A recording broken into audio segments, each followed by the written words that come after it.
There's a Jewish custom, and this custom is what is called adoption into sonship.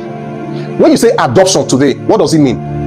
A parent or an adult takes a child legally that they are not the biological parents of. But in the Jewish custom, that was not the definition of adoption. The definition of adoption was a parent, a father who has a biological child. That means he is the one that gave birth to that child. When that child is born, that child is referred to or known as a child. Now, as that child is growing, what the father does is he will take that child and appoint tutors. So these teachers, they come to the child every day to train the child.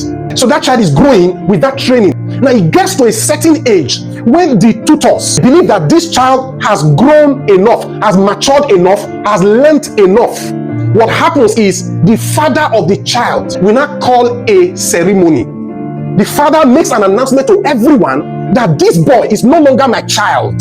You don't refer to him as my child anymore. Refer to him as my son. The difference is, for today, when this boy speaks, it is as though it's me that speaks, because he has matured to now fully represent me.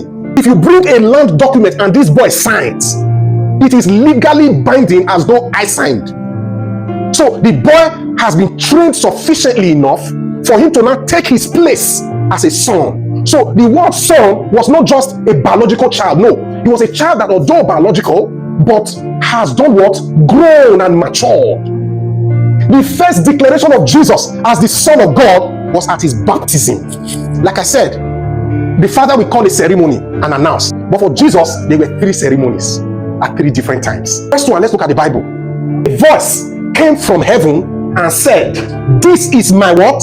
Beloved Son, in whom I am well pleased." So remember adoption. The Father publicly announces that this is my son. So the first time Jesus was publicly announced as the Son of God was the baptism of Jesus. And the reason that God had to make this announcement, because when he made this announcement, only John the Baptist heard him. Because the assignment of John the Baptist was one. That assignment was to reveal Jesus. So this first public announcement was for John. It was for John to know that, yes, I have completed my task. That was the first public declaration of Jesus.